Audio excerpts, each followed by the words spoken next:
Welcome, everyone. We're here at Buddha Center to listen to this teaching again on Lama Tsongkhapa's Source of All My Good, Foundation of All Good Qualities, Begging for a Mountain of Blessings. We're so fortunate that Khenser Geshe Wandak explained this teaching to us over and over and over again in terms of the teachings for beings of three capacities that we find presented so beautifully in this 14 stanza poem.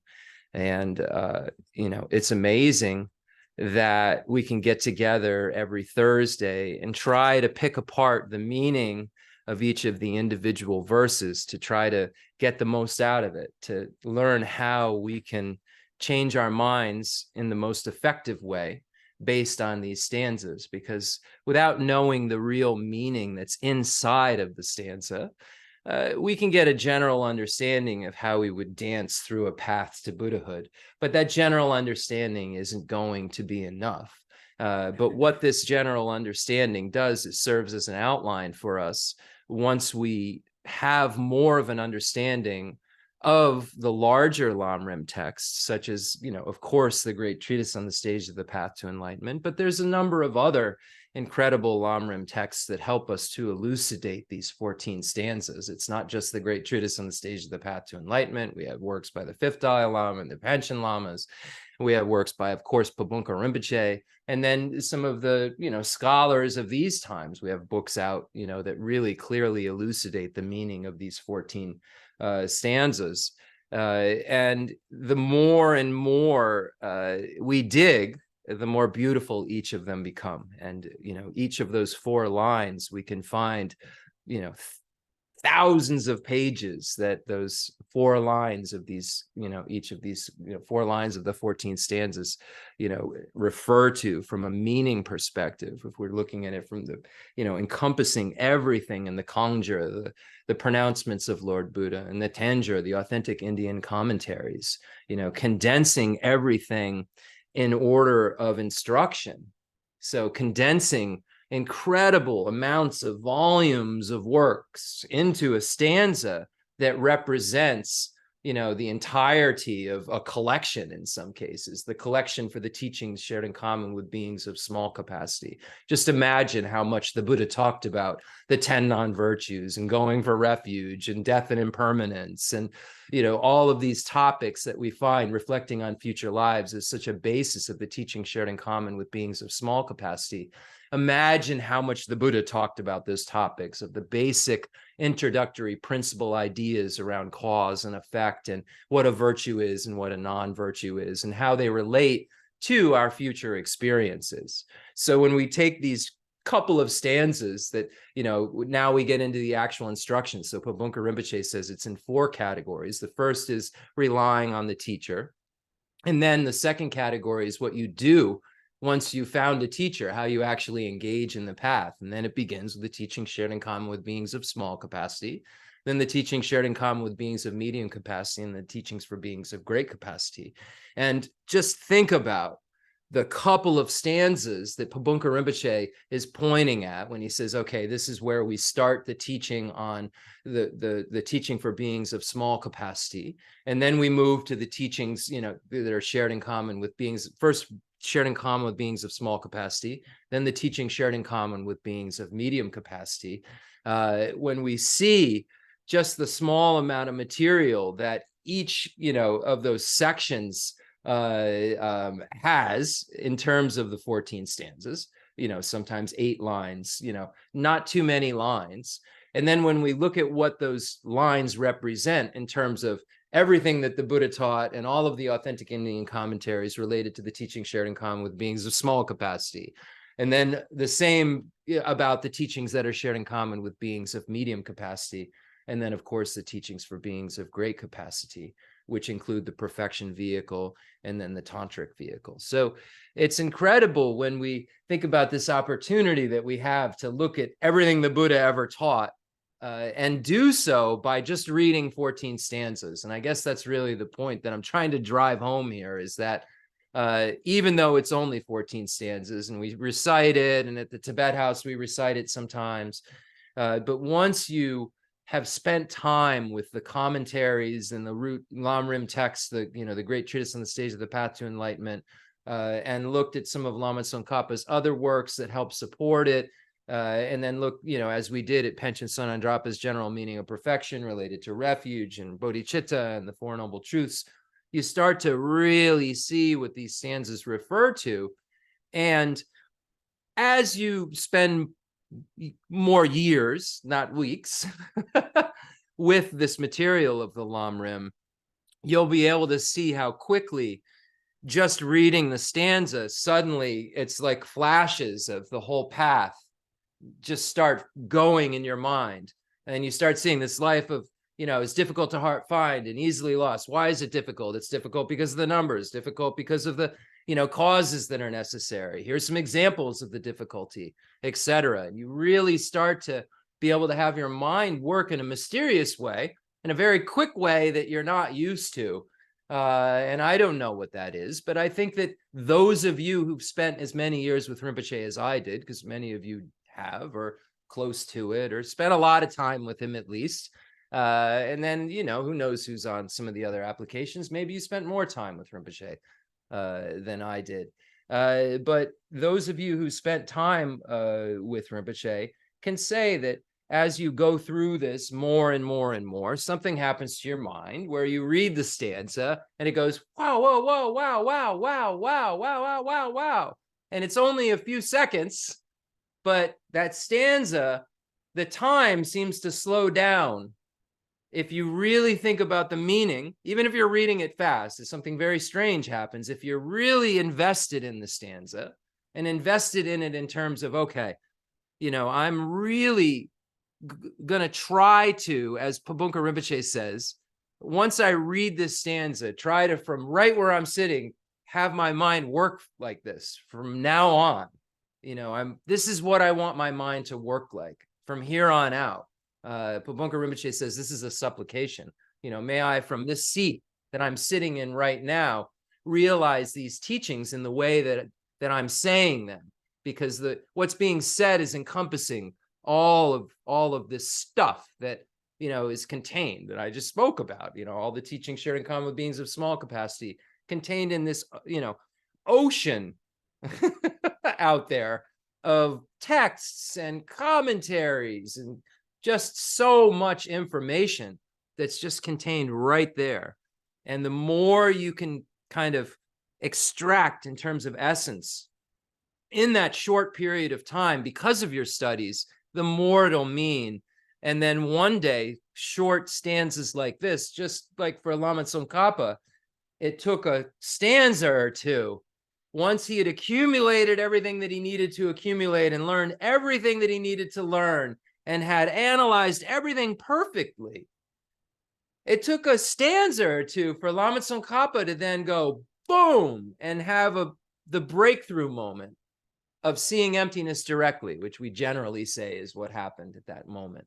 There's some debate about exactly what happened in the breakthrough moment, but there's a direct perception usually that's explained that Tsongkhapa has after he has this dream of Buddha Palita and so forth that we've studied before. But it was because of the accumulation of merit and gathering virtues and working to remove obscurations and engaging in the study of the Buddhist sutras and tantras and the authentic Indian commentaries that and seeing that his teacher is inseparable from the Yidam. And by doing this over and over and over and over and over again, by seeing his teacher is inseparable from the Yidam, and by purifying and gathering, accumulating virtues, and by relying on the wisdom arisen from hearing, contemplation, and meditation, through all of this accumulation, Lama Tsongkhapa was able to read something very short about dependent origination and have a breakthrough. So this is why these little texts are so beautiful, because once we have enough studies, once we, because we haven't been satisfied with partial instructions, once we're able to really, really put weight into these stanzas, as they land, each stanza just lands as we read it, and lands as this solid, almost like feels more inherently existent than anything I've ever known. to have so much weight just landing. And of course, we know that no phenomena has that. And I'm not, saying it, but when I look at how is the I appearing as truly existent, when I look at, that kind of natural feeling that I have, automatically that comes to me when I look around, and I think about, okay, how am I naturally kind of appearing? Or if someone yells at me, what is that kind of I like? As you study more and more and more, you feel the weight of these stanzas, and you feel it, in the same way you would, finding a heaviness in a lottery ticket or something that was a winner. Not the usual ones that I've had that, oh, I got 2 or 3 numbers. Yeah. But the one that, you have the one, you have it, you have the solution, all of the wars and all of the destruction and all of the suffering that's going on in the world. And you somehow have the answer right here. And you start to see it in every stanza, just landing the answer to all of the misery and suffering, even at the subtlest level that could ever occur in a mind, can go away with the heaviness of this material, with the weight of this material, with this antidote that's just so strong and so perfect and so complicated and simple at the same time. I was reading, some new stuff by, again, Jeffrey Hopkins, and he was saying, like, it's such a simple concept, but just the simplicity of it doesn't undo the issue. It takes this over and over and over again, looking at this kind of simplistic idea of where is this I arising from? Is it in my parts, outside of my parts? And doing this over and over again, and then looking at, everything around you and starting to try to find it, and riding right on this edge of nihilism to the point where, if you aren't a little bit upset with Madhyamaka, then you don't get Madhyamaka. Again, Hopkins said, and it really is true, because you can just rest in, okay, I don't inherently exist, but I do exist in this other way. So I'm cool.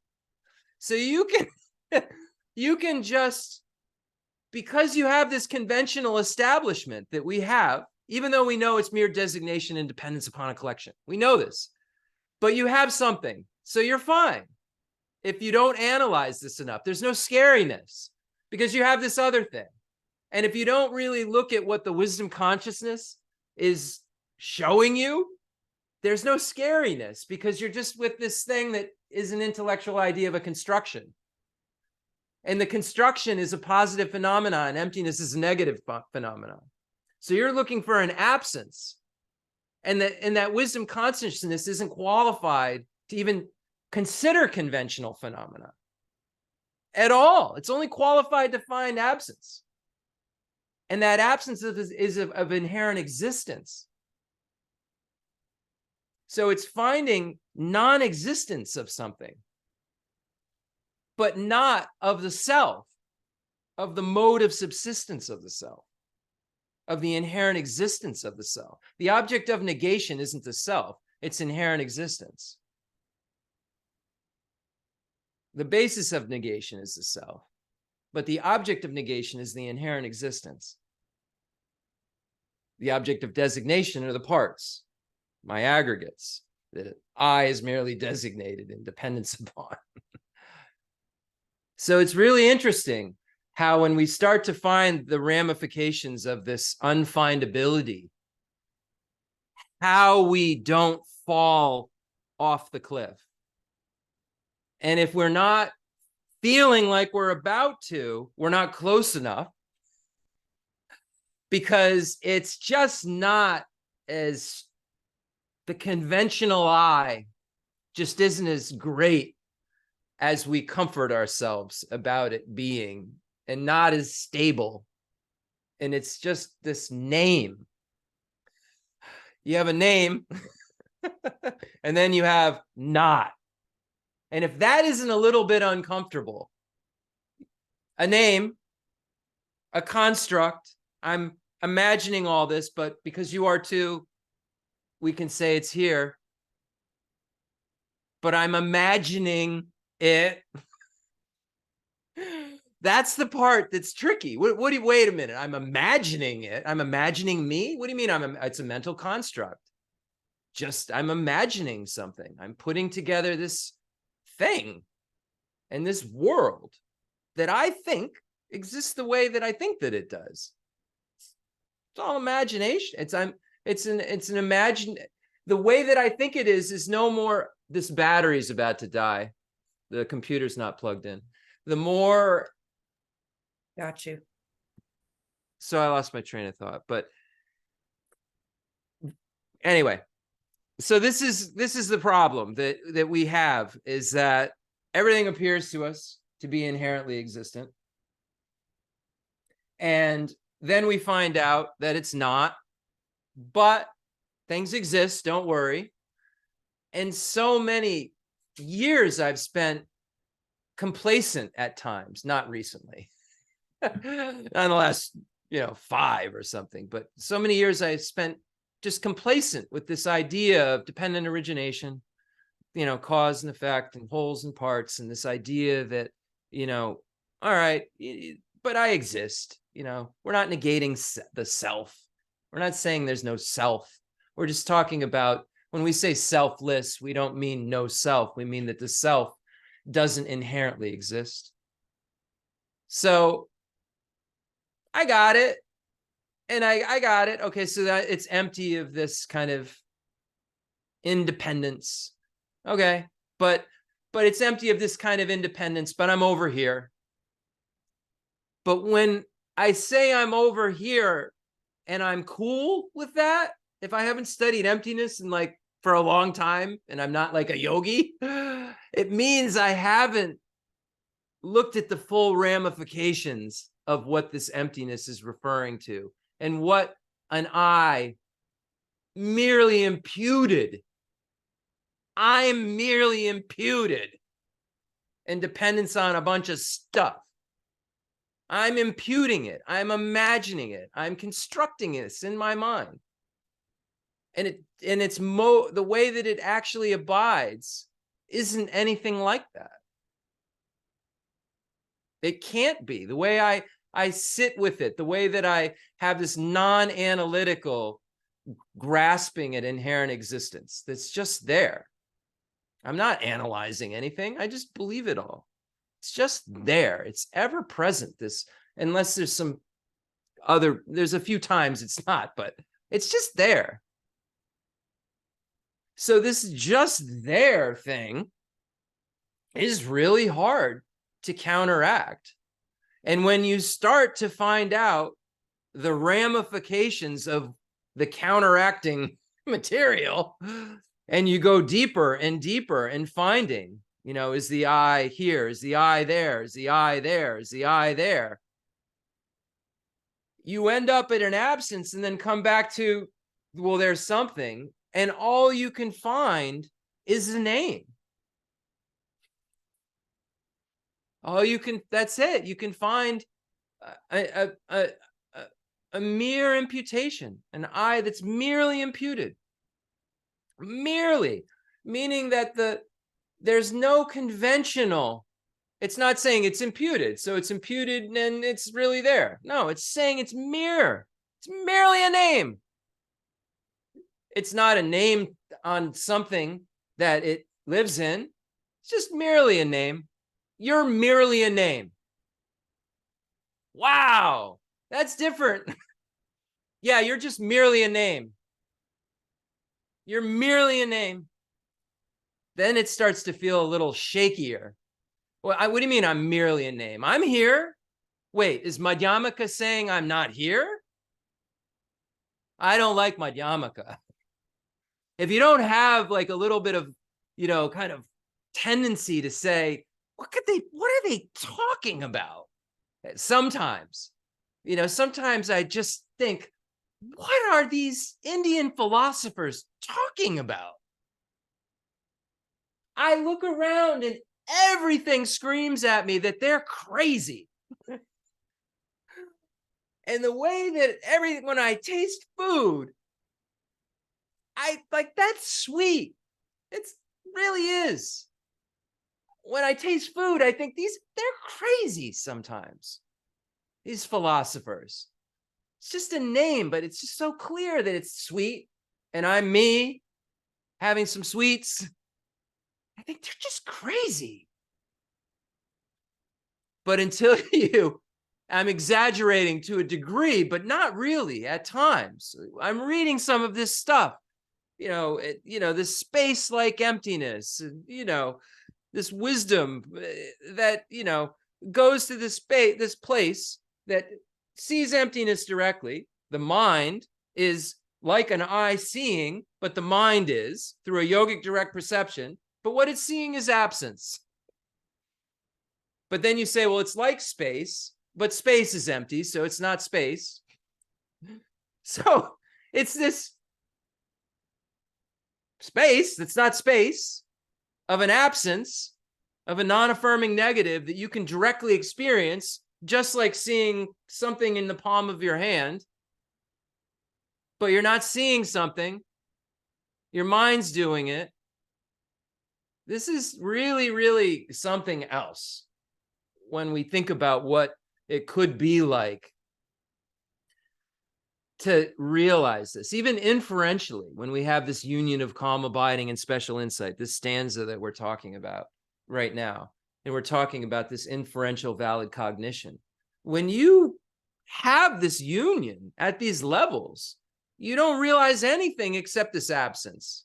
Even you have this inference, but because it has the calm abiding, you're just with a sign on absence. What is that? But it's not nihil. It's not nothing. It's not nihilism. Somehow it's not, but it's shooting at a specific target, and it hits a target that it negates. It just hits the target that it negates and sits there. It's kind of like when you're doing this meditation on the ugliness of the body, and then it says that you get, so that you can get rid of your attachment. Somehow it just kind of gets to this idea, and it'll just sit there in impurity. Somehow it'll sit on an aspect of impurity. Well, here, I can get that. Okay, I'm sitting in blood, or, I can kind of understand that. But then my mind gets me to this place where I can kind of sit in that. But here, my mind's going to get me to this place where I can sit in what? Absence, but not an absence, but an existence. But there's no implying of existence within the absence when you're experiencing the emptiness. It's not like you're saying, this is empty and it exists. When you're seeing emptiness, you're seeing a non-affirming negative. So something you're realizing when you come out of it allows you to still be able to, it allows you to truly see the mode of subsistence of conventional reality somehow.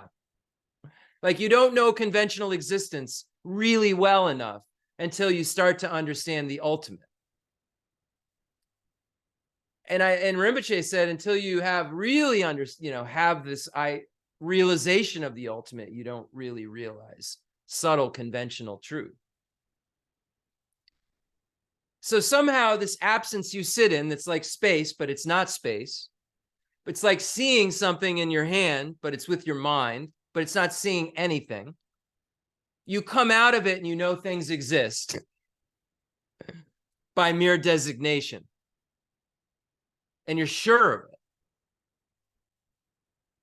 This is something we really have to ponder. How does this counteract my negative emotions? Because if I can start to look around at things that I'm attracted to and say that they don't have the value, then the disturbance of my mind that occurs when I'm drawn towards something, it doesn't occur, because I don't see the reason to do it. It doesn't mean that I can't differentiate between good and bad. And that's where another thing that gets kind of screwy. People think, oh, that just means there's no good, there's no bad. No, you can differentiate, but then you aren't pushed or pulled. You can differentiate and then react intelligently based upon the facts that are being presented. And then you can figure out, if you're on the bodhisattva track, how to have the most love and compassion in relation to, if it's a person, and or how to use the things around you to help others. If you have stuff, you don't have to be impoverished, to be a good Mahayana practitioner, give away all your stuff. No, you could just use your stuff to help others somehow, just kind of shift your stuff from yours to everyone's and figure out what that would feel like. Because that's what a bodhisattva would do. The bodhisattva, it says in a lot of the texts, this stuff is just loaned. I'm just borrowing it from other sentient beings because I've made a vow that I'm giving everything away to all sentient beings. So everything I have is just loaned to me by all sentient beings.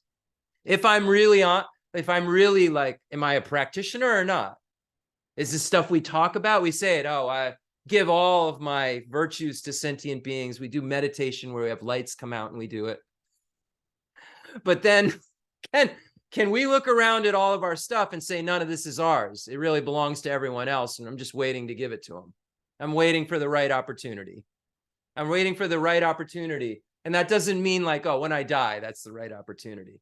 Can your mind sit with whenever the right opportunity is? And if a sentient being needs it, really, you have to be qualified. Like, not someone comes up and says, I need a house, and you give it to them. Like, you're qualified. Are you ready to make a decision for the sake of others like that?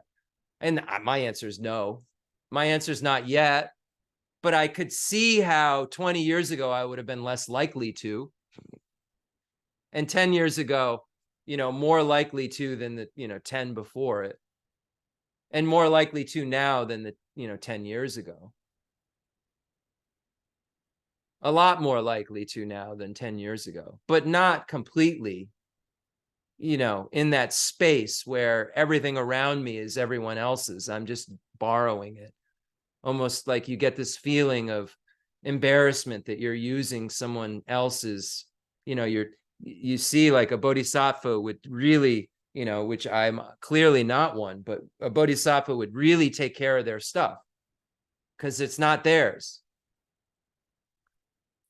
See this shift, this lojung thing, this mind training thing, that it's so easy to say mind training, 7-point thought transformation, mind training, or 8 verses for mind training. But what this mind training really is, this shift of idea is so drastic, right? So how could you have this shift in idea that's so drastic if you think everything inherently exists so much? So you see how the bodhicitta and the emptiness, it all really, really works together. The not having attachment, the emptiness, you can meditate day and night on dirty and rusty and broken and rotten and, but, most likely if you're, this house will see the duration of my life. If I could live here, I probably will. Probably going to stand up around, so that'll only go so far. It's broken, it's ugly, it's rusty, it'll be bad later. That only will take you so far. It's pussy, it's bloody, it's fleshy, and what's below this? And we take a scalpel, and then we take another scalpel, and then we look at the bone, and then we cut the bone, and then we get to the marrow. That'll only take you so far. But if you can get the antidote of dependent origination, then it just, all of the value that you're trying to beat up isn't there to be so worried about. You're saying to yourself, well, yeah, there's a bunch of stuff over there. Yeah, there's some pus, and so what? There's a bunch of contaminated stuff everywhere all around me. And it's all equally contaminated because it's samsara, and it's all equally empty of inherent existence. So you say there's a person there that's a collection of fine. Pus, bloods, bones. It's got to be a collection of something. And there's less emphasis then, right? You have to gross yourself out. With emptiness, you don't. It's just a fact. Like other meditations, you could see, right? How this suppression would just suppress. You're like grossing yourself way out. You're like, I did it. I've convinced my mind of, grossed out. But then what if you were then, say the object of attraction is, another person, say a female body for a male, or a male body for a male, or a female body for a female, or a male body for a female, whatever. Say that that's your object, that's your thing, that's your problem. Okay, so you do this pus and blood meditation, you suppress it. Now, what if you somehow could have a holy being bring you to this divine realm where there were just, like princes and maidens, and there weren't blood and pus? And what do you do then? Well, wait a second. I suppressed all of this stuff that's around me. But what if, I don't know. What if you just then there's something that's just doesn't have all that stuff, or that's just a little nicer to your eye? What do you do then? How do you cover the whole world with leather, as Shantideva says? How do you then, okay, then this object, that's going to rust and break, and this object's pus and blood, and then this thing's all so terrible, when you could just say, yeah, this thing's a collection of parts. It doesn't inherently exist. Because it doesn't inherently exist. The exaggeration, the conceptuality, the inappropriate attention that I'm doing all around it, that's making me run towards it or run away from it, making me need it so bad,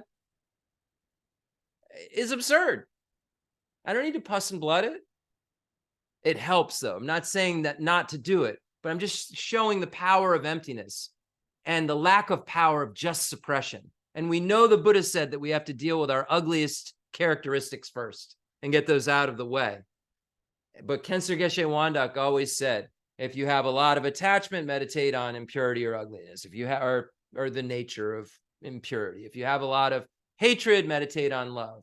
If you have ignorance, meditate on dependent origination, because it's the antidote for all of it. I'm sure he said it a million times. He's always said, meditating on dependent origination, meditating on emptiness is the antidote to the attachment and the hatred. It's like and the jealousy and the pride, all of that. It's an antidote to all of it, because it's from the self-grasping ignorance that conceptuality, inappropriate attention arises, and the afflictions arise from that, and contaminated karmas, and then we have samsara. It's just that simple. Just that simple. So if we get rid of if we look at cause and effect, just that simple. It's like 5 things. You don't need 130 things. We have a grasping, and then we're off to the races. Then our mind's going to think these things have value that I should be attached to or hate. That's it. So what do I need to do? I need to deal with the ugliest stuff first, so that I could think about the real solution. And if the ugly stuff's not so bad, let's just move right to the real solution, but for many of us, the real solution, the object of observation, emptiness, is so subtle that it isn't necessarily the best thing to start with our calm abiding meditation, what we talked about. But for analysis, this is something, and for reading text, this is something that we must do. And we must do it over and over again, and beat our minds up with this idea, this kind of appearance, reality, basis of negation, object of negation, what's the base here? Okay, there's a lamp over there. What's the object? What am I negating about that base? I'm negating that it inherently exists. That's it. I'm not negating its existence. I'm negating its inherent existence. So we just start to look at things and say, okay, this thing appears to me as over there, and it doesn't seem to have anything to do with me as a subject. That table over there, I don't think so. I leave the room, it's going to be sitting right there. I know it. Doesn't seem to have anything to do with me right now.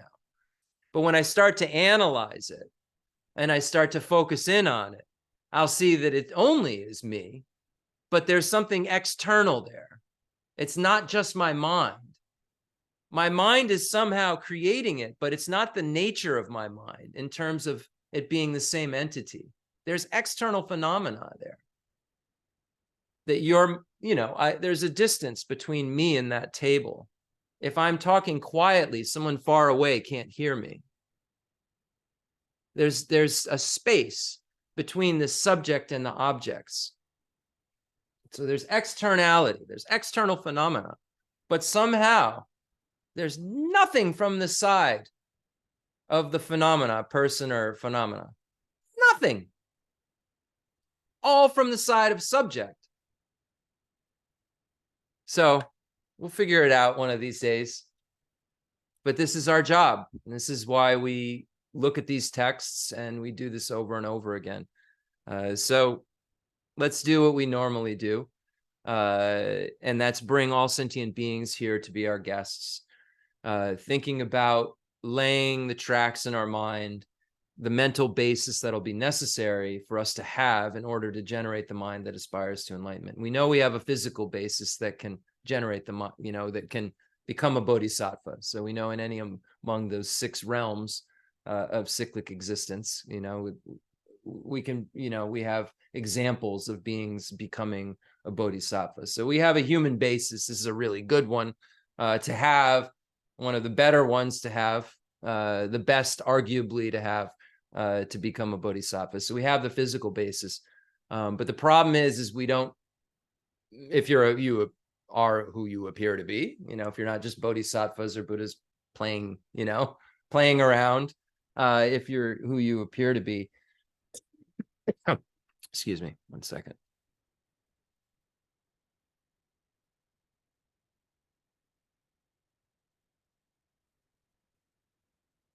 The mental basis still has to be ripened.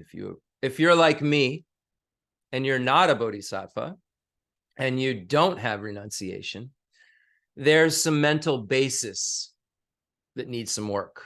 There's some ground that needs fertilizing and tilling and some work to be done in order, for seeds to be planted and then crops to grow.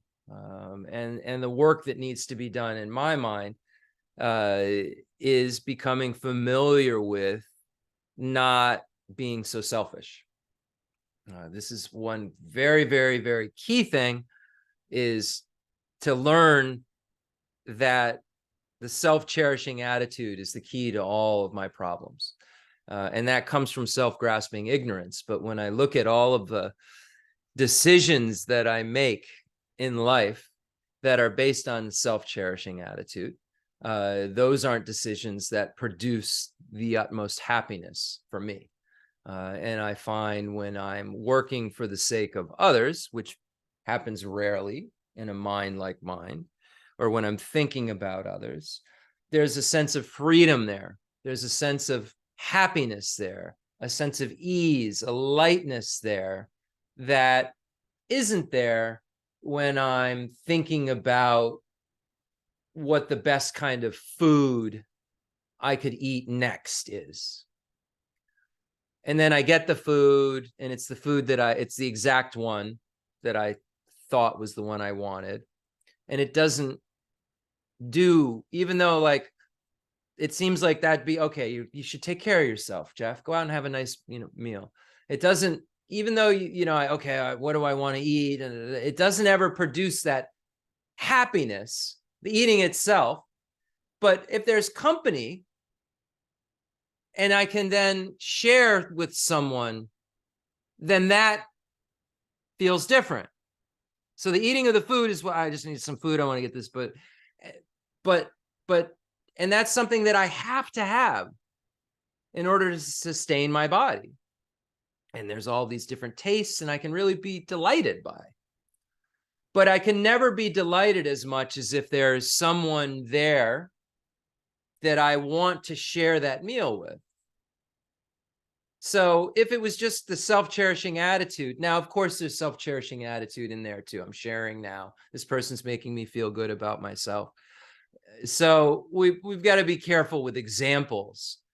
But I think examples are the only thing that we can use to relate to in our daily lives. When we see, okay, when I, feel like I could pay the bill, and it's people I really care about, because I divide folks up, and this, say it's like I get to, say Umzala Aga was in town and I got to take, share a meal with Umzala Aga, and I'm eating the meal, and the joy would be with the Umzala Aga, because now I'm learning something. And then being able to pay at the end would probably make me feel better than most of it, most of the experience. Just that feeling of, that okay, I can take care of this.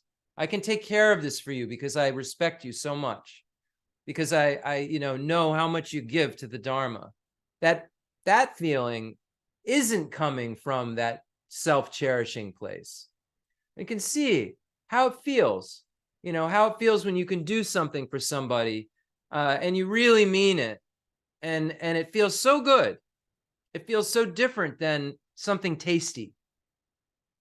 So you can even see in your daily life when you have a frame of reference for feeling your best or feeling the most intense happiness you've ever felt, it's usually those moments are in relation to others, and somehow sharing, putting your kind of stuff aside for a moment and sharing at least 50% more than you normally would with someone else, when it's not only about you, and then you can somehow even give even 10, 20, 30, 40, you see, the more percentage that you give in a moment, the more ease and more happiness that you have. So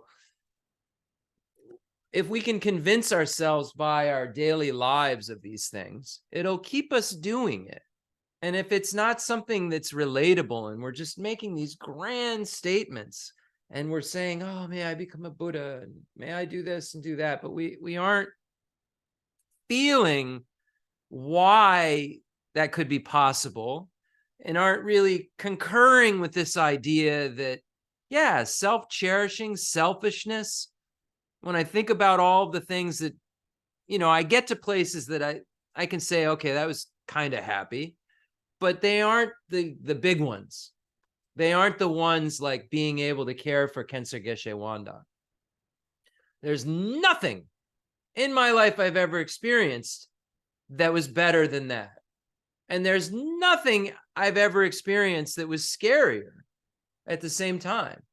And why was it so scary? Because there was so much love there. But the Buddha can do the love without the scary, because the Buddha has the emptiness.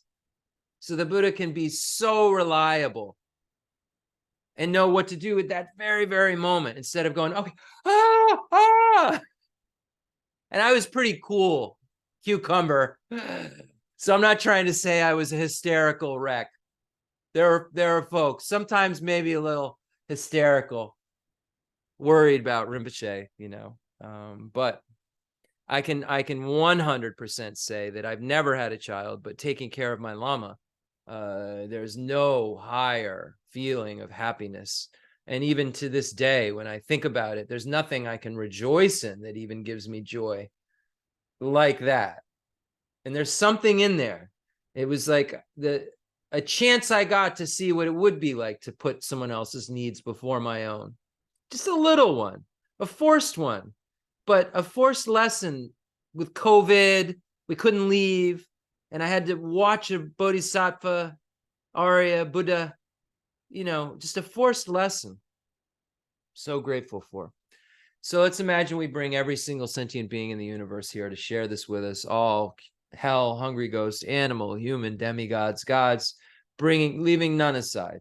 Every sentient being in the universe, imagine that you bring them all here to share this experience with you, and imagine that you all get into the 7-point Vairocana posture. lead sentient beings in this posture, inspire them with the 7-point Vairocana posture, as it says in a Sangha's text, and really, really know that this is a posture that the holy beings have used in order to align their body in the best way. And by doing so, it allows the mind to get into the clearest state possible. So it is said. And I think that you'll agree that if you meditate, not so shabby, regularly, that you'll feel a difference when you're slouched in your mind. If you sit with it and you just straighten it up a little bit, you'll feel even a breathing difference. You'll feel it, like you can even do it. I encourage you to, hands-on meditation. Okay, so these beings say that sitting straight is, best.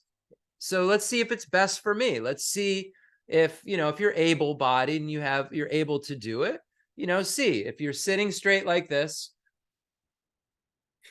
You have, you're in the 7-point Vairocana posture, and you start to kind of feel yourself get into it. If you've sat in it enough, it's like it almost takes a couple minutes for it to rest and settle in.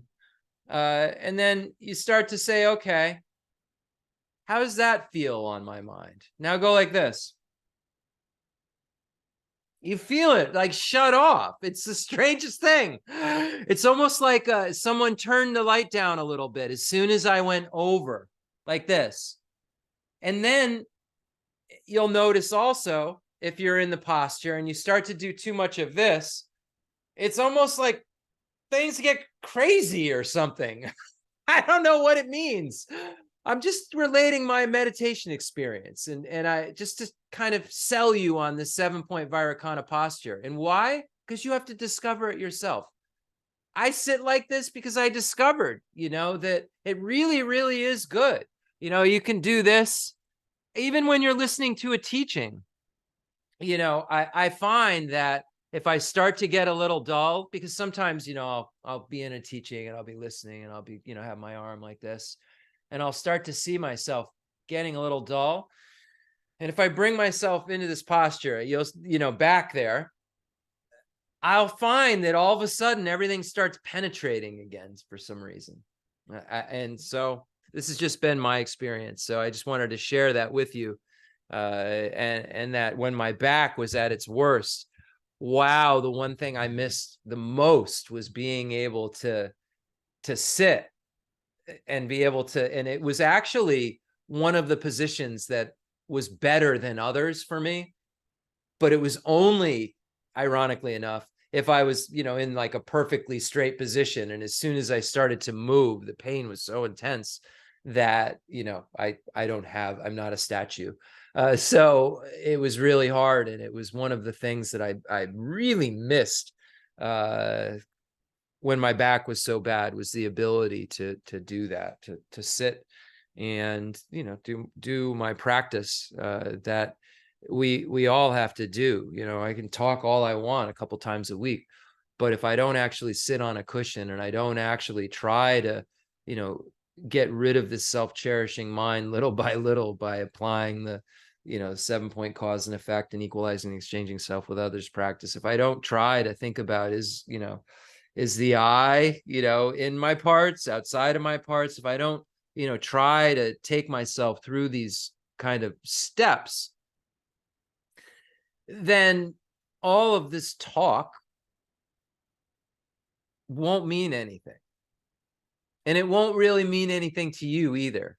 That's the kicker about a teacher, is that if I'm not doing this, if I'm not practicing these things, I'm really not that valuable to you. And this is something I really understand also, that if I'm, like it says in the Lamrim Chemo, running around town saying sandalwood is so great, you should smell it, it's so delightful, you just get it into your hands and you can smell it from it's just so incredible, you have to get this sandalwood. And then someone says, have you ever even had sandalwood? And I say, no. Have you ever smelled sandalwood? And I say, no. It doesn't really I'm not someone who should be talking about the qualities of sandalwood. You know, if I've never had, never smell it, if I don't, if I'm telling you what it smells like, I'm telling you how to smell it. I'm like, oh, you just put it to your nose like this. Have you ever done that? No. then I really, it's not going to be valuable. It's going to be obvious sooner or later. And for whatever reason it is, it's not going to have an effect on your mind, even if I'm saying all of the right stuff. There's some kind of karmic connection that gets created that requires authenticity. And yeah. So imagine that you bring all of these sentient beings here to share the gift of the Dharma with them. In the language of the gods, Nagas, and Yakshas, in the language of demons and of humans too, and however many kinds of speech there may be, I shall proclaim the Dharma in the language of all.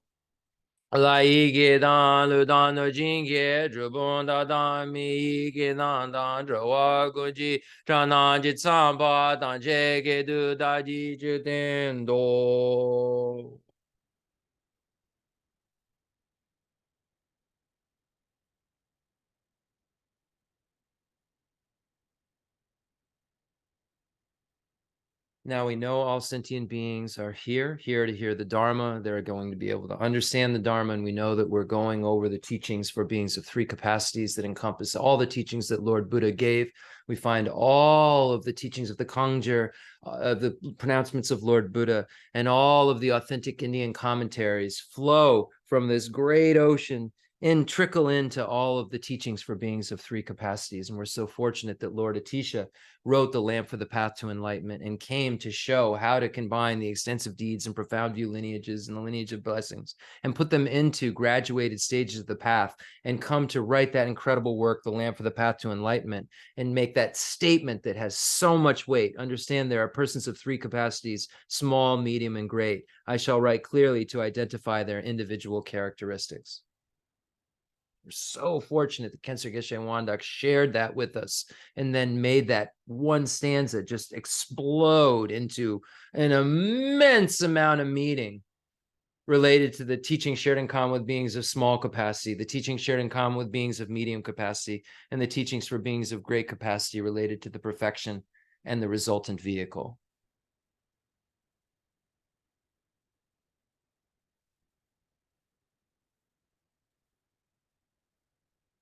Now, we have all sentient beings are here. Now imagine that the merit field begins to fill in the space in front of you. Imagine that Buddha Shakyamuni is on a throne right in the space in front of you, beautiful and radiant, looking into your eyes, full of love and compassion. So happy that you're here, following the stages of the path, that he came to this world 2,600 years ago out of love and compassion, the one who transformed into the reliable guide, motivated by altruism to benefit sentient beings, the teacher, Sugata, and protector. To you, I make prostrations. That incredible being that Dignaga wrote that verse about. And then Dharmakirti wrote an entire chapter about, hundreds of stanzas about. Imagine Buddha Shakyamuni in the space in front of you.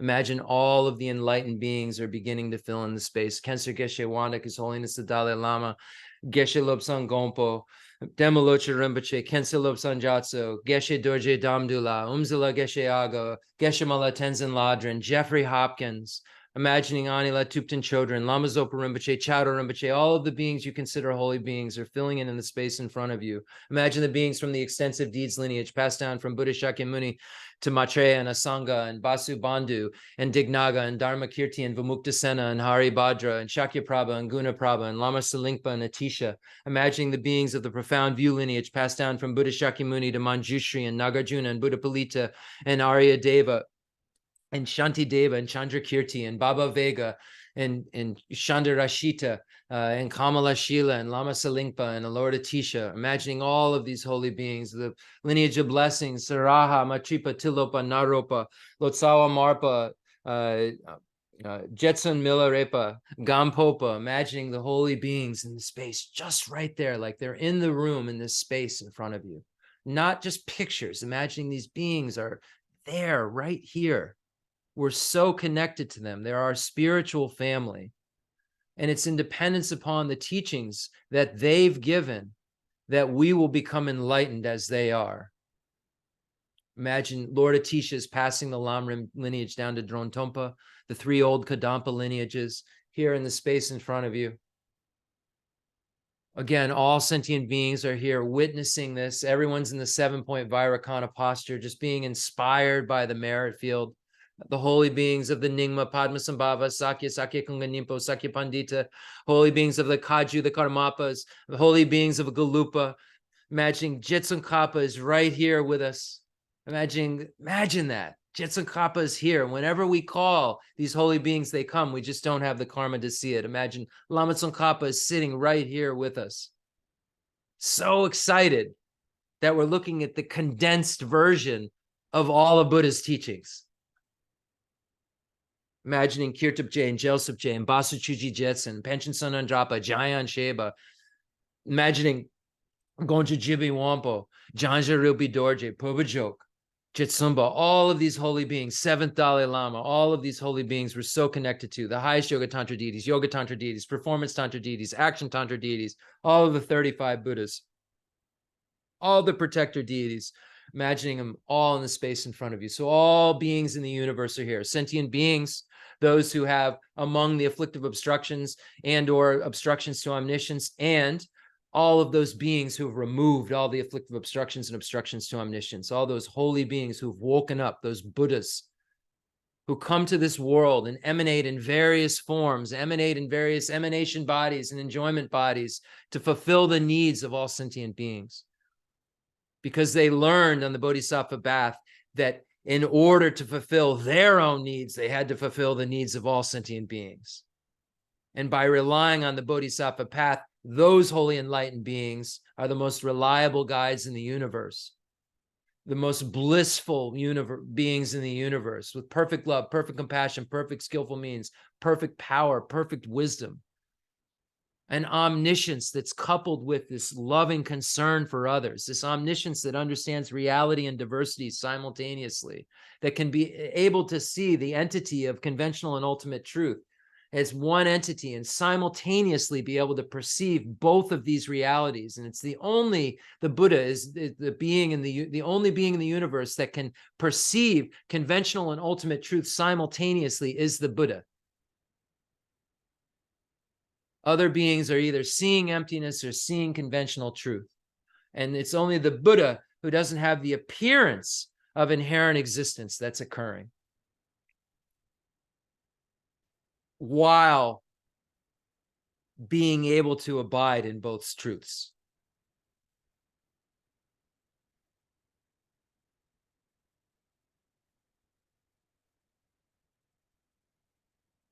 So the Buddhas have achieved their realization by relying upon a very, very calm mind, renunciation, bodhicitta, and the wisdom realizing emptiness.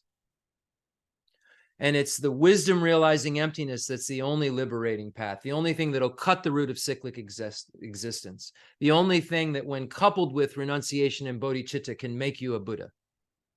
Without the wisdom realizing emptiness, you can meditate on love and compassion until eternity or forever, and you will not become a Buddha.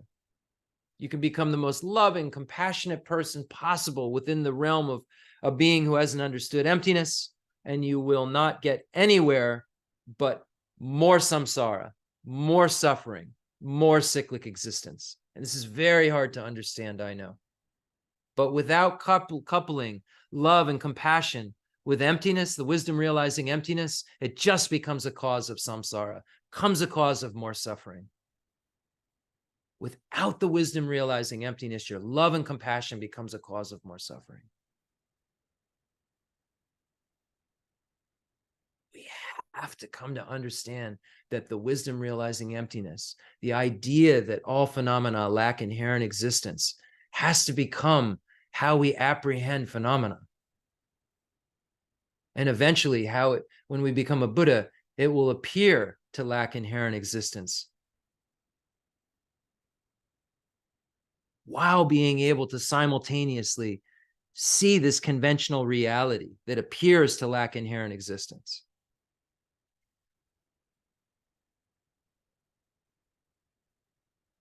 We must study emptiness. We must come to understand what this sutra we're about to read means, and what this non-affirming negative, what all phenomena have this no nature. What does this mean?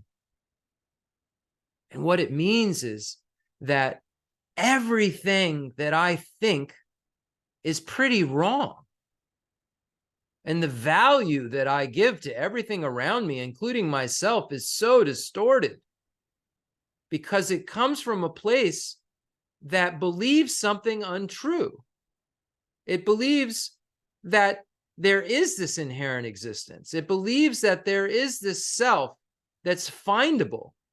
But when I put it to ultimate analysis, this self is not findable, that I find to be so solid and concrete, existing right in the object, me, existing right here. Objective existence, existing right in the object, inherently, intrinsically, truly established, truly existent. I feel this about myself. I feel this about everything around me. And because I feel this about myself and I feel this about everything around me, I make bad decisions because my mind convinces me to do so because of the overvaluing of myself and everything else. And this overvaluing comes from a place that does not tally with reality. Comes from a place where this I grasp at myself as being inherently existent. I have this elaboration. And then I'm off to the races. Then I have this conceptuality, this inappropriate thinking that says, yeah, that thing over there really exists and it's really nice. That thing over there inherently exists and it's really gross and I hate it. And since it's really, really attractive, I want it. Since it's really, really gross, get it away from me. I want it. Get it away from me. My mind is always so disturbed. And it's coming from a place that doesn't tally with reality. It's coming from a place that's believing something that isn't true. And as soon as I can start to cognitively move from this wrong consciousness, this deceptive consciousness, this grasping at the eye and phenomena as being inherently existent, I can start to even have a doubt. Well, wait a second. My meditation, my analysis doesn't come to this conclusion that tallies with the way I normally go about my day. And when that starts to occur, as Arya Davis says, samsara shakes, it tatters it, it causes a problem. And most people don't have the merit to even consider that things aren't inherently existent. So without further ado, let's read the Heart Sutra. And I've asked Lori. Can you screen share, Lorinda, please? I've already done that, I believe. Oh, wonderful. Thank you. Didn't think I did you? I'm usually, for anyone who's new, not a really good turn the screen sharer on. Can you see it? Yes, thank you. Okay. The Sutra of the Heart of Transcendent Knowledge. Thus have I heard, once the Blessed One was dwelling in Rajarig at Vulture Peak Mountain, together with a great gathering of the Sangha of monks and a great gathering of the Sangha of bodhisattvas. At that time, the Blessed One entered the samadhi that expresses a Dharma called profound illumination. And at the same time, noble Avalokiteshvara, the Bodhisattva Mahasattva, while practicing the profound Prajaparamita, saw in this way. He saw the five skandhas to be empty of nature. Then, through the power of the Buddha, Venerable Shariputra said to the noble Avalokiteshvara, the Bodhisattva Mahasattva, how should a son or daughter of noble family train who wishes to practice a profound Prajaparamita? Addressed in this way, noble Avalokiteshvara, the Bodhisattva Mahasattva, said to Venerable Shariputra, O Shariputra, son or daughter of noble family who wishes to practice a profound Prajaparamita, should see in this way, seeing the five skandhas to be empty of nature. Form is emptiness, emptiness also is form. Emptiness is no other than form, form is no other than emptiness. In the same way, feeling, perception, formation, and consciousness are emptiness. Thus, Shariputra, all dharmas are emptiness. There are no characteristics. There is no birth and no cessation. There is no impurity and no purity. There is no decrease and no increase. Therefore, Shariputra, in emptiness, there is no form, no feeling, no perception, no formation, no consciousness, no eye, no ear, no nose, no tongue, no body, no mind, no appearance, no sound, no smell, no taste, no touch, no dharmas, no I dhatu up to no mind dhatu, no dhatu of dharmas, no mind consciousness dhatu, no ignorance, no end of ignorance up to no old age and death, no end of old age and death, no suffering, no origin of suffering, no cessation of suffering, no path, no wisdom, no attainment, and no non-attainment. Therefore, Shariputra, since the bodhisattvas have no attainment, they abide by means of prajaparamita. Since there is no obscuration of mind, there is no fear. They transcend falsity and attain complete nirvana. All the Buddhas of the three times, by means of prajaparamita, fully awaken to unsurpassable, true, complete enlightenment. Therefore, the great mantra of prajaparamita, the mantra of great insight, the unsurpassed mantra, the unequaled mantra, the mantra that calms all suffering, should be known as truth, since there is no deception. The prajaparamita mantra is said in this way: Teata om gate gate par samgate bodhisoha. Teata om gate gate par samgate bodhisoha. Teata om gate gate par samgate bodhisoha. Teata om gate gate par samgate bodhisoha. Teata om gate gate par samgate bodhisoha. Thus, Shariputra, the Bodhisattva Mahasattva, should train in the profound Prajaparamita. Then the Blessed One arose from that samadhi and praised noble Avalokiteshvara, the Bodhisattva Mahasattva, saying, Good, good, O son of noble family, thus it is. O son of noble family, thus it is. One should practice a profound Prajaparamita just as you have taught, and all the Tathagatas will rejoice. When the Blessed One had said this, Venerable Shariputra and noble Avalokiteshvara, the Bodhisattva Mahasattva, that whole assembly in the world with its gods, humans, asuras, and Gandharvas rejoiced and praised the words of the Blessed One. I prostrate to the gatherings of the Dakinis and the three chakras who abide in the holy yoga of using space by your powers of clairvoyance and magical emanation. Look after practitioners like a mother looks after her child. Aga samara jajandara samara ave aga samara jajandara samara ave aga samara jajandara samara aga samara.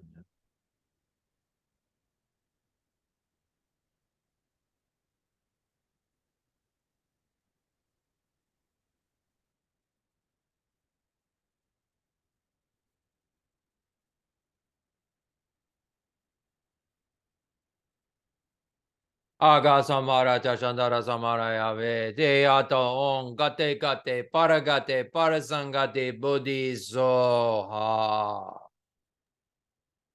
By the truth of the existence of the three jewels, may all inner and outer hindrances and adversities be overcome. May they be non-existent. May they be pacified. May they be completely pacified. May all negative forces opposed to the Dharma be completely pacified. May the host of 80,000 obstacles be pacified. May we be separated from all adverse conditions to the Dharma, and may we obtain all circumstances conducive to the Dharma. May there be auspiciousness, happiness, and well-being here, right now. Outer mandala offering. The fundamental ground is scented with incense and strewn with flowers, adorned with Mount Meru, the four continents, the sun, and the moon. I imagine this as a Buddha land and offer it. May all sentient beings enjoy this pure realm. Holy Lamas high, wrap the sky of your Dharma bodies in massive clouds of knowledge and love, and let them pour upon the earth of your disciples, as we are ready, a shower of rain, the teachings deep and wide. I send forth this Jude Mandala to you, precious Guru. Idam Guru Ratna Matalam Nirati Yami. Sanye Jodan Zoji Janan La Janju Badu Dani Jazuji Dagi Juji Jibe Zonanji Drola Benji Sanye Juba Sho Sanye Jodan Zoji Janan La Janju Badu Dani Jazuji Dagi Juji Jibe Zonanji Drola Benji Sanye Juba Sho Sanje Jadan Zaji Janan La Janju Badu Danyi Jasuji Dagi Jusheji Bezonanji Drula Benji Zanje Juba Jo. Enthused by great compassion, you taught the immaculate Dharma to dispel all perverted views. To you, the Buddha, Gautama, I pay homage. From Nagarjuna's Mulya Madhyamika Karika. And then from Sachen Konga Nyingpo's Parting from the Four Attachments. If you're attached to this life, you're not a spiritual practitioner. If you're attached to samsara, you have no renunciation. If you're attached to your own self-interest, you have no bodhicitta. If there is grasping, you do not have the view.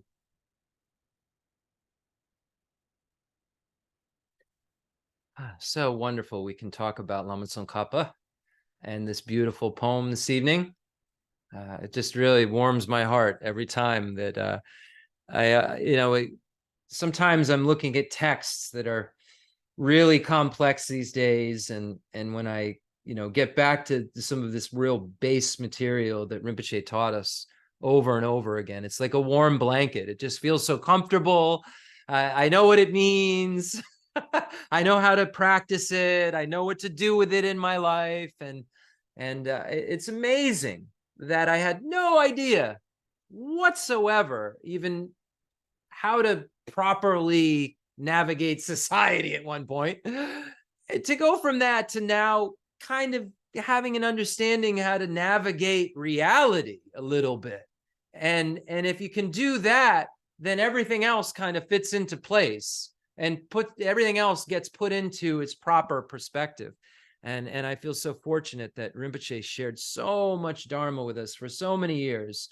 25 years spending with such a realized being, week after week, and then day after day at the end. And I just, as I said before, I can't think of anything else in my life that brings me more joy than the relationship that I had with Khyentse Geshe Wandak. And I really encourage all of you, anyone who's new to Buddhism, who hasn't been able to have a relationship with a qualified teacher, I encourage you to seek out a qualified teacher, and then really check them very, very well. Make sure they're a qualified teacher. See what a qualified teacher is according to the Lamrim. See in the Mahayana Sutra Alamkara by Lord Maitreya what the 10 qualities of a good teacher are. And when you find that teacher who has all of those qualities, or most of them, it can really have such an effect on your mind, because they're at a place where they can really help you. And I encourage you to seek out those really realized lamas that we've spent time with. It's great, and I will never share something with you in terms of information that isn't exactly what was taught to me and passed down through an unbroken lineage. But then there's other teachings and other levels of information that you're going to need to seek out, that I just am not going to provide you with, because unless I'm clear cut and solid on the information myself, I'm not going to share it with you. And there's more advanced teachings that you're going to need. So I just encourage you to really seek out those qualified teachers who've spent 30, 40, 50 years, in a monastery, 20 or 30 years, at least 15 or 20 years, 7 days a week, debating and meditating and meditating and debating and meditating. And, they've gone to tantric college, and they really have so much to share with us. And I encourage you to, while you're in this human body that can get on an internet and get to other teachings and find things, and Ganden Tri Rinpoche and Chado Rinpoche is coming to New York, and again Lakdala is coming to New York also. The head of the Library of Tibetan Works and Archives is giving a bunch of teachings in New York, I think this month. It's November, right? Yeah, this month. And so is Chado Rinpoche. I mean, Chado Rinpoche was the abbot of His Holiness's monastery after Rinpoche. And he is an incredibly realized tantric master. He set the fire puja up for us here. Incredibly realized tantric master. So I encourage you to check these teachers out. See if you have connections with them. There's a lot of really amazing teachers, and they're starting to kind of come around, I'm seeing, in the West. and take advantage of it. So would someone like to read The Source of All My Good out loud? That would be great. We can screen share. Sure. So this is the source of all my good. Anyone who's watching, I went to the eye doctor today and had my eyes dilated. So I'm having trouble reading right now until my eyes go back to normal. So, but I think we're going to carry on the tradition of having other folks read the stanzas. So again, the source of all my good, Pabunka Rinpoche says there's 4 categories here. First stanza relating to how to find a teacher, what you do, in terms of serving the teacher, et cetera, et cetera. And then the next 11 stanzas deal with what you do once you've found a teacher.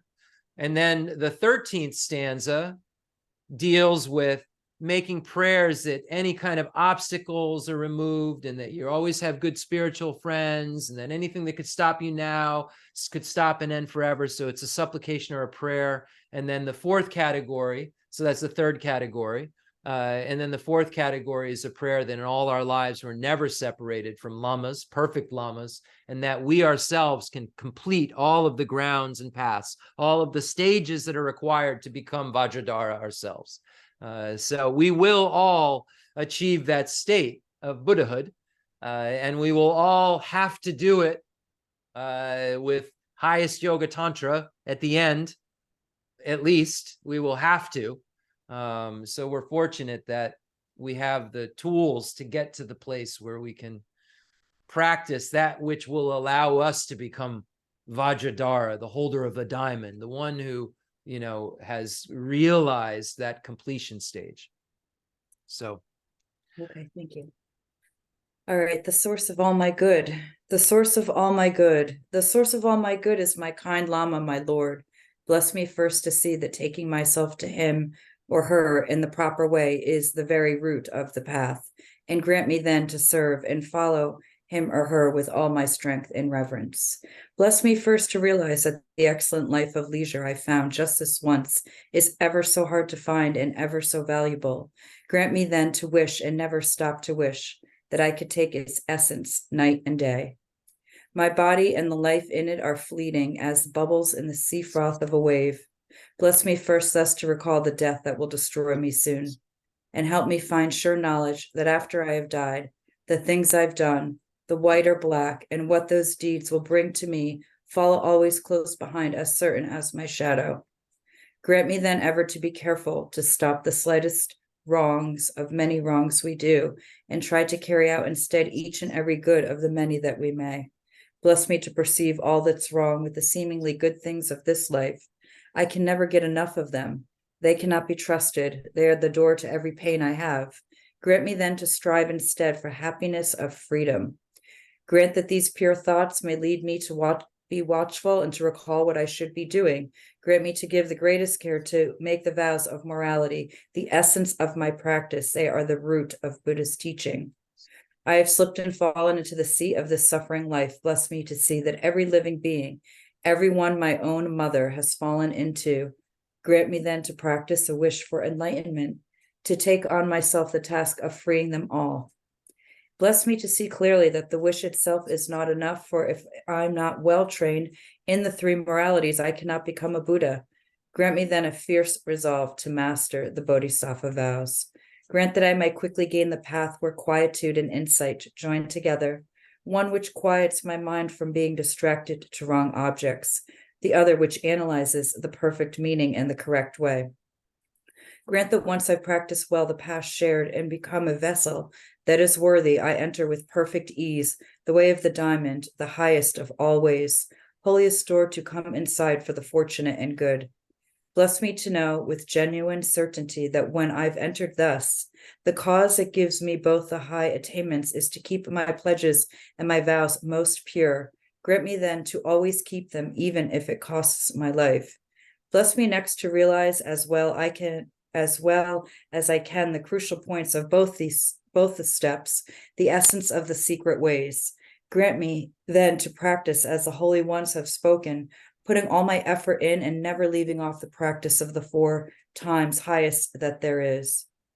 Bless me, grant me that the spiritual friend who shows me this good road and all my true companions in the quest live long and fruitful lives.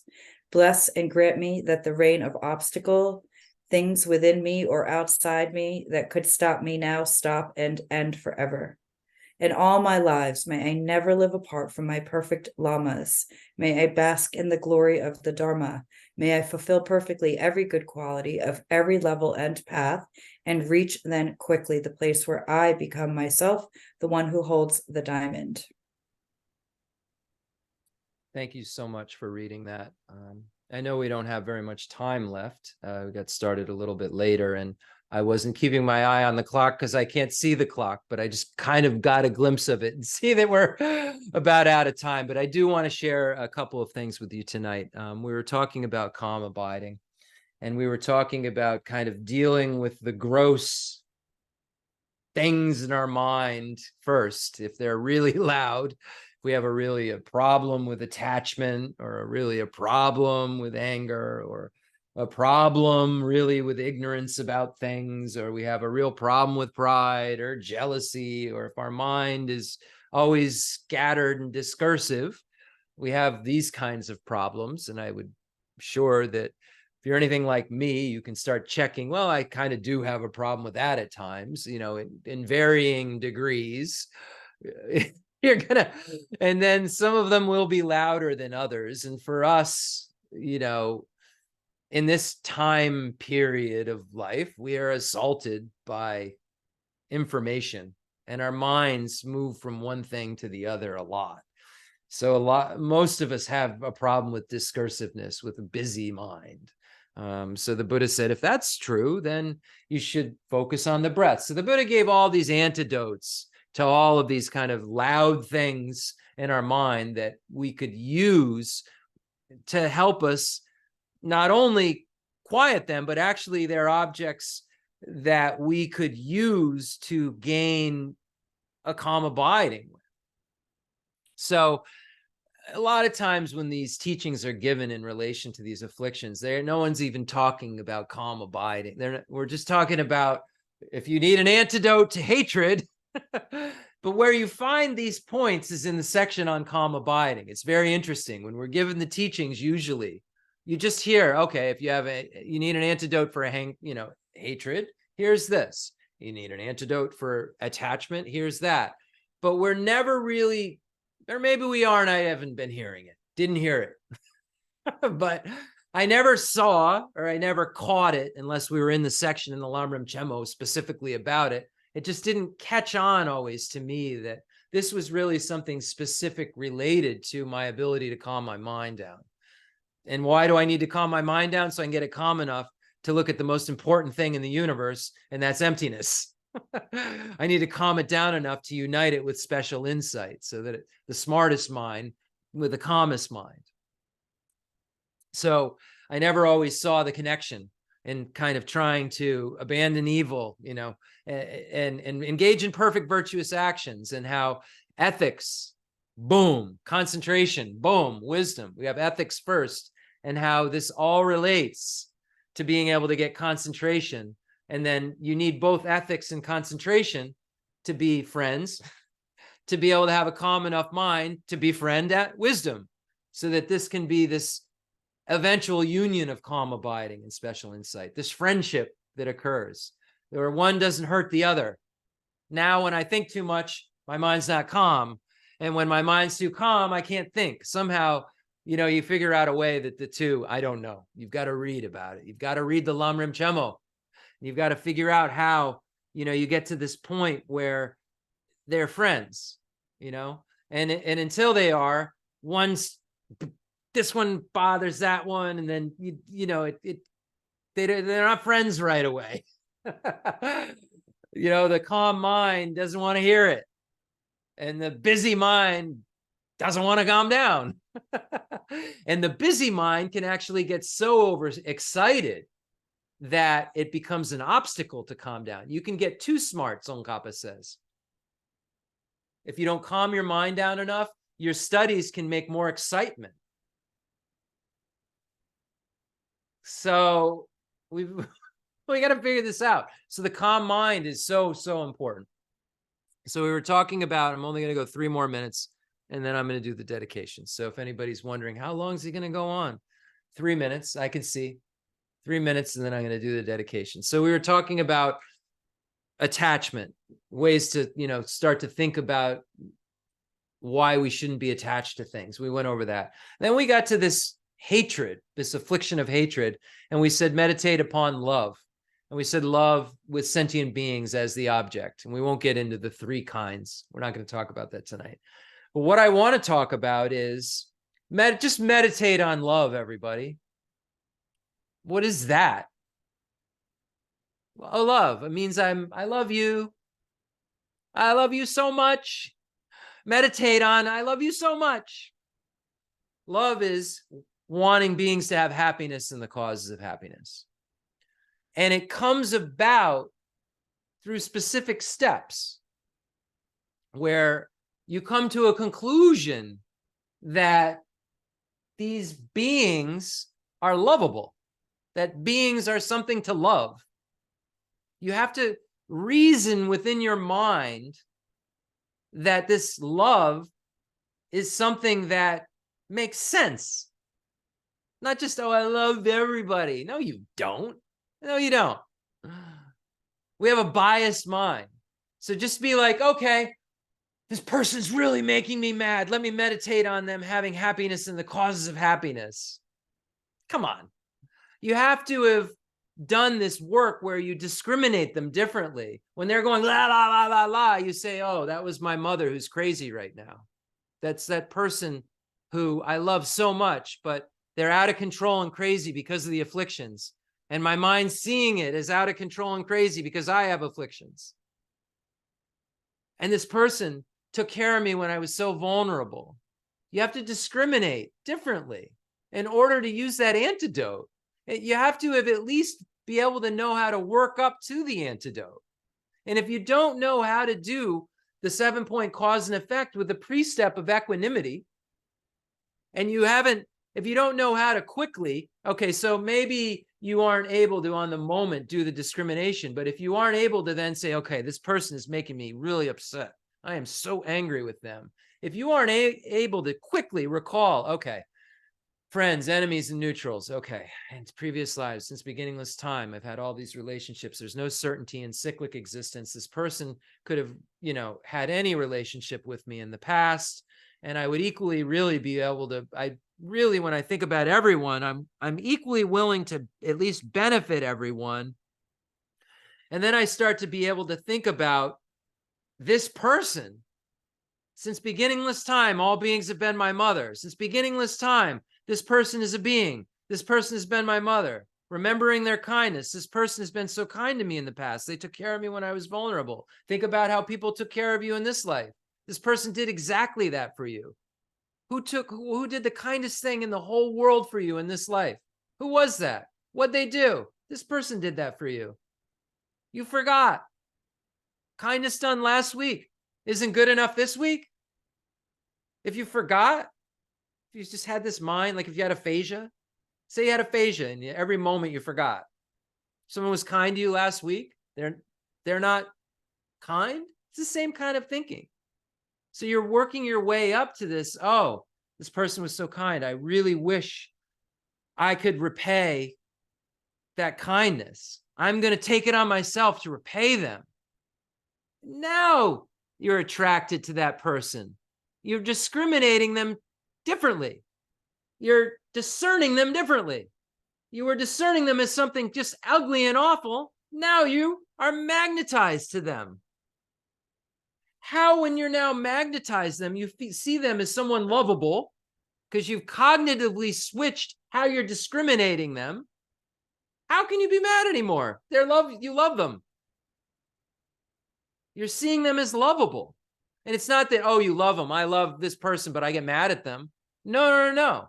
You've created a mind that's love, seeing them as lovable. This mind is only wanting them to have happiness and the causes of happiness. Why? Because you remember finally, oh, yeah, this is the reality. It only works if you know these steps and you really meditate. and you meditate when you aren't confronted. Because the only way that it'll come rapid, it's going to spontaneously be able to start to come up, or come up a minute later, 2 minutes later, 3 minutes later, however long, tomorrow, sometimes, when you really want to get honest, and try to change that, and then call and say hi, or whatever it is, change it, change the discrimination. Only way that discrimination changes is if the cognitive process that gets you to enemy changes to, this being is taking care of me when I was vulnerable. I care for them. I love them. I want them to have happiness. I have compassion for them. I don't want them to suffer. Why would I yell back at them if I don't want them to suffer? Yelling at someone disturbs someone's mind. This person took care of me when I was vulnerable. I mean, we do this in our life, and even in our lives, right, with our close loved ones, when we start to get a little like, oh, what am I doing? We can do this even in our little relationships. We can cognitively get out of a place that's insane, that doesn't make any sense. Wait, no, I love this person. What am I doing? We can cognitively get out of that. Same thing. It's just in a broader scale. So I had to share this with you tonight about this, using the steps of meditation to change the discrimination.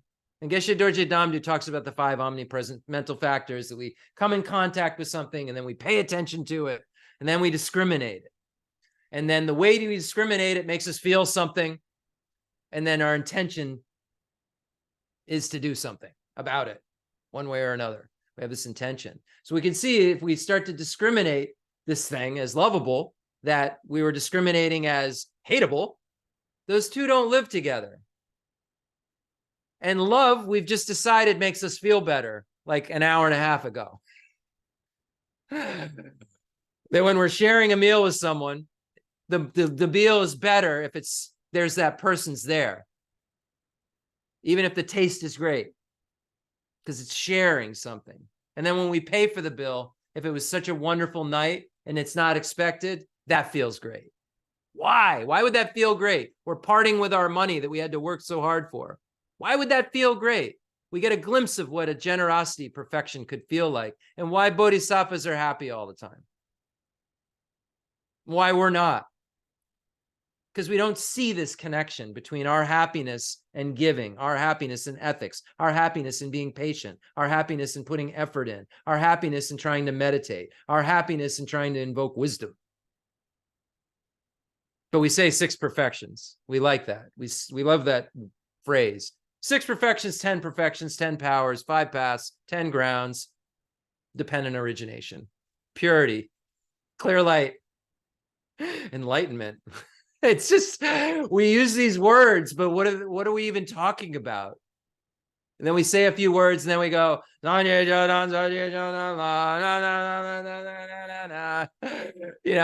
then we go home or something. But what are we tasting? Don't tell me what sugar tastes like. Give me some and let me taste it. That's the only way I'll know, is if I taste it. So start tasting your Dharma. Even the red one has less than 10 calories. All right. I think that's an old person reference, maybe.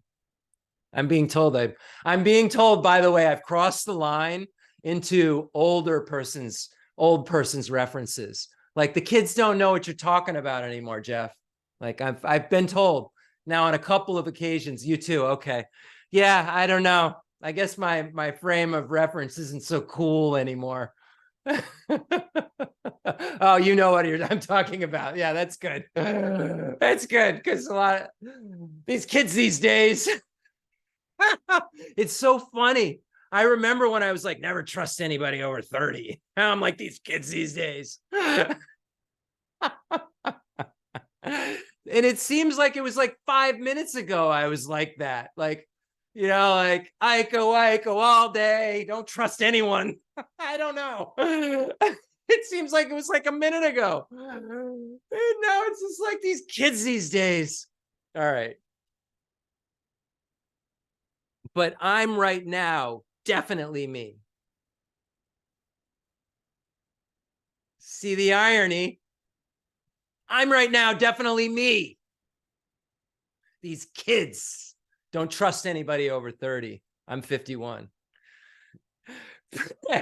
If you're attached to this life, you're not a spiritual practitioner. If you're attached to samsara, you have no renunciation. If you're attached to your own self-interest, you have no bodhicitta. If there's grasping, you do not have the view. Prayer for the flourishing of Tsongkhapa's teachings. Again, I apologize, I'm way over. Though he's the father, producer of all conquerors, as a conqueror's son, he produced the thought of upholding the conqueror's Dharma in infinite worlds. Through this truth, may the conqueror Losang's teachings flourish. This is tough. I don't know why I decided to do this. When in the presence of Buddha Indraketa, I can barely see. He made his vow, the conqueror and his offspring, praised his powerful courage. Through this truth, may the conqueror Losang's teachings flourish. That the lineage of pure view and conduct might spread, he offered, it's a good thing I know this, offered a white crystal rosary to the sage, who gave him a conch and prophesied. Through this truth, may the conqueror Losang's teachings flourish. His pure view free of eternity or destruction, his pure meditation, cleansed of dark fading and fog, his pure conduct to practice according to the conqueror's orders. May the conqueror Losang's teachings flourish.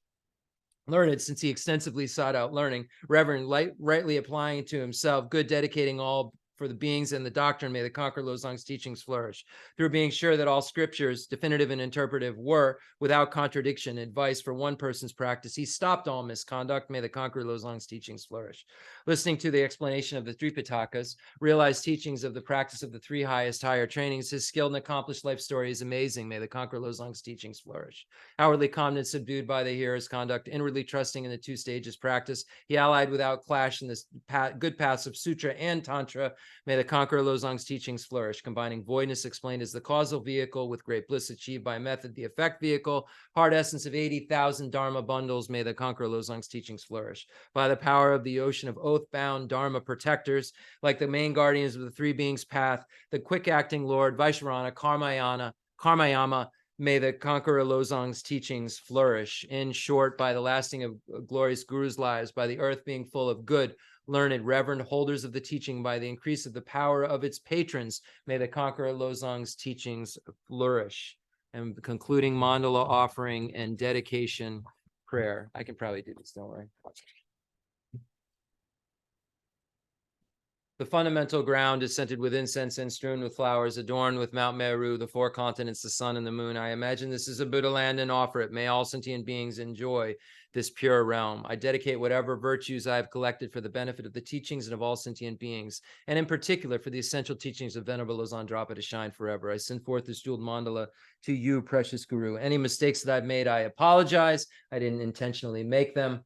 I don't believe that I did, but if I've made a mistake in pronouncing the Dharma, these mistakes be purified by this Vajrasattva mantra, imagining Vajrasattva in the space in front of you, inseparable from your root Lama, imagining light rays and nectar are showering down on you and all sentient beings that you're still imagining all around you, hell, hungry, ghost, animal, human, demigods, and gods, imagining that these light rays and nectars are showering down in you and all sentient beings, transforming into white homes, red ahs, blue homes, and purifying your body, speech, and mind, respectively. Om benzo sato zamaya menavalaya benzo sato zanyava dijadya meva zudugai meva zubugai meva anurag meva sabazeri me raja sava kamasvicha making him shrim guru hom ha ho bhagavan sava tatakata benzo mame moka benzo baba mahasamaya sava om ve.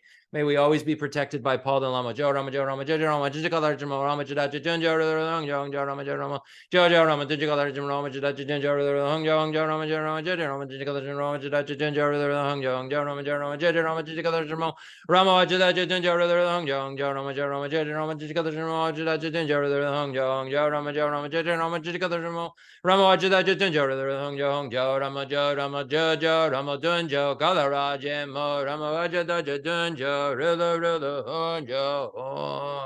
Any problem you're having with meeting with the Dharma, may all of these obstacles be removed by the power of the Drapasumdri mantra. Three wrathful protectors. Om Vajrapani Hari Agriva Garuda Om Ved. I dedicate all this virtue to emulate the knowledge of the hero Manjushri, and likewise Samantabhadra as well. With whatever dedication is praised as supreme by all the conquerors who traverse the three times, I also dedicate all my roots of virtue for the sake of auspicious deeds. In that pure land surrounded by snowy mountains, you are the source of all benefit and happiness, all powerful Avalokiteshvara Tenzin Gyatso. May you stay until samsara's end. Speaking of dating ourselves, I was reading a text today by someone, and it was saying, just by seeing Jimmy Durante's nose, we know who it is. I don't know. You sure? Because I don't know who that is.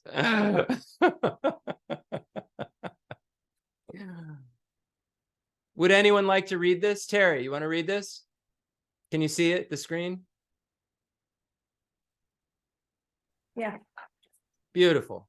Okay. A complex yogi poses as a simple monk. Homage to Geshe Wandak Rinpoche, our precious spiritual friend who is inseparable from Aryatara. I fully prostrate, covering as many atoms of the earth as possible to your pure body, speech, mind, and enlightened activities.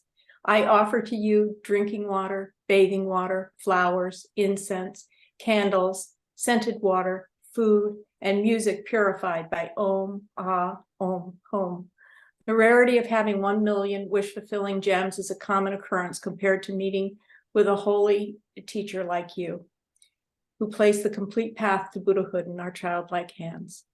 Just like Atisha, who came to Tibet with a lamp to dispel the darkness of ignorance, you, kind abbot, arrived in the West with a lineage purer than a diamond and begged us to never be satisfied with partial instructions.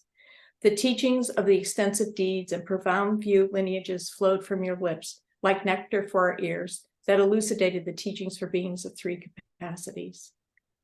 Now the sound has stopped. All composite things are impermanent. You told us that all of your teachers passed away and understood the sadness, entreating us to continue our studies. The Buddha does not wash away the negativities of beings, nor does he remove their miseries by his hands. His spiritual realizations are not transferred to them. It is by teaching the truth of suchness that beings are liberated. We are not prepared to take this difficult journey to the highest goodness of Buddhahood without your continued guidance. The sadness in our hearts would be too overwhelming. May you swiftly return to this world and take care of us in all of our lives, wherever we may be, never leaving our hearts and crowns. May all sentient beings perfectly realize renunciation, bodhicitta, and the correct view of emptiness so they know who you really are. Thank you, Terry. I don't think I've ever heard that read. Oh, Thank you so much. it's beautiful. Thank you. I think that's the first time I ever heard that read. Thank you so much. And thank you, everybody. We'll see you on Sunday for the Lam Rim. Please, again, keep Jeffrey Hopkins in your prayers. Again, Nenden Jambel Drapa. He's recovering from a major surgery, and we need him in our world to continue to translate, and he's working on some really important projects, and please keep him in your thoughts. Okay, everybody, have a good week or rest of the week, and please practice the Dharma.